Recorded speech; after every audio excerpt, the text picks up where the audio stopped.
Hi everyone, welcome back. Have you ever had a situation when you couldn't communicate your thoughts because you didn't know the right word? This is what we're about to fix in this video. Sometimes one little word can be used instead of a long explanation, which will also help you sound more natural and convey your idea in a more precise way. So let's delve deep into 15 interesting vocabulary items that will make speaking English much more fun. Everything's in English.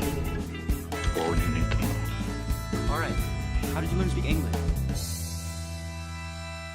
People pleaser. A people pleaser is typically someone everyone considers helpful and kind. When you need help with a project or someone to help you study for an exam, they are more than willing to step up. They also find it hard to say no to others. If you recognize yourself in the above description, you may be a people pleaser. He's a people pleaser and can't seem to be able to ever say no. So instead of saying that your friend always wants to please other people, you can say, he is such a people pleaser. Oh my God, you're such a people pleaser. Number 2, spill the beans. To spill the beans is to tell people some secret information or an especially juicy bit of gossip. So if you accidentally told someone your friend's secret, you spilled the beans. He accidentally spilled the beans about the surprise party. You spilled the beans when you called to change the appointment. Number 3, we all know the adjective wise is used to describe a person who has knowledge or experience. However, you can also use wise after nouns, which will mean in terms of. For instance, personality-wise means in terms of personality. When talking to twins, you can ask them, personality-wise, are you guys similar or totally different? Which means, speaking about your personalities, are you similar or different? Personality-wise, I think you two are made for each other. We can also add wise when we want to mention something negative. When compared to something positive, she's a hard worker, but personality-wise, she leaves a lot to be desired. If you feel that you don't know many of these words and you're not able to communicate your thoughts in an effective way, join our course From Advanced to Proficiency. Not only will we cover more idiomatic expressions, idioms, and phrasal verbs during these 2 months of intense English, but we will also study advanced synonyms and how to use them, delve deeper into the nuances of advanced grammar, and teach you how to write on autopilot. You will bridge language gaps by learning how to use different styles of speech, convey subtle shades of meaning, think and communicate in English in all areas, from personal to professional. As always, the link with the promo code is in the description down below. The course will help bring your English to a whole new level within a few months. Number 4, to pay homage. To pay homage is another way to say to honor or to praise. You can pay homage to some events, movies, or people.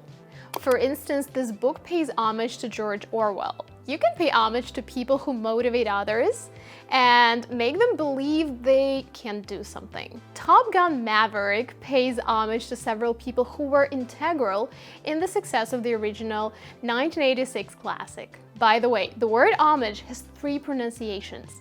You can hear homage, homage, and homage, so feel free to use whichever you like. Number 5, off the table. Off the table is a synonym to another popular expression, out of the question, and has exactly the same meaning. It means that something is not even considered. You can say, this idea is completely off the table. We are not even discussing it. You had your chance, but it is too late. The deal is off the table and we're going to another company. The deal is not considered any longer. I'm gonna pull the deal off the table. Another interesting phrase is to no avail. We use the phrase to no avail when something is not successful. I tried to find him, but to no avail. The phrase to no avail can be used in a variety of different circumstances. It is considered polite, so it can either be used in casual, formal, or professional settings, and you don't need to worry about the phrase being too relaxed or casual for different situations. They tried to start the car to no avail due to a dead battery. Their attempts to start the car were not successful. I sat and I sat, but to no avail. Expression number 7 is up to par, which means at an expected or typical level of quality. When something is up to par, it means it works exactly the way it is supposed to be, without any problems. If a person feels up to par, he or she feels good. After the injury, the sportsman has never been up to par physically to take part in another competition. So his physical fitness didn't allow him to participate in the competition. They are coming here for an inspection. They want to make sure that the computer systems are up to par, which means they want to make sure that the computer systems are working properly. Just here to make sure everything's up to par. Number 8, how come? How come is an idiomatic expression that is often used when you ask how or why something happened. It's pretty much the synonym for why. How come we've never met? So how could this happen? How come you never married Sam? Can't believe it. How come? Number 9, a party animal. A party animal is a person who enjoys parties and party activities very much and goes to as many as possible. This expression can also have a negative connotation since partying all the time is considered irresponsible. Jerry is a total party animal. He must know everyone on campus. You really want to go? I'm a party animal. Another expression used to describe people is a social butterfly. If you want to say that someone enjoys the company of others and is very sociable, we say that he or she is a social butterfly. It is a slang term for those who are socially dynamic, successful at networking, and charismatic. She was a normal 10-year-old social butterfly. To see Cloris here is a little social butterfly. Number 11, rave about. If you rave about something, you speak or write about it with great enthusiasm. If you really enjoy the place you visited on your vacation, you usually cannot stop raving about it. You can say, he was raving about the muffins at the coffee shop that just opened down the street. Probably calling to rave about the show. Number 12, from scratch. When you do something from scratch, you begin from a point at which nothing has been done. In other words, from the very beginning. If your business went bust for some reason, you will need to start from scratch. This is not completely true, by the way, as you will still have experience and nobody can take this away from you. You can also cook something from scratch. This is when you buy all the ingredients to make food, such as bread or desserts, and nothing is pre-made.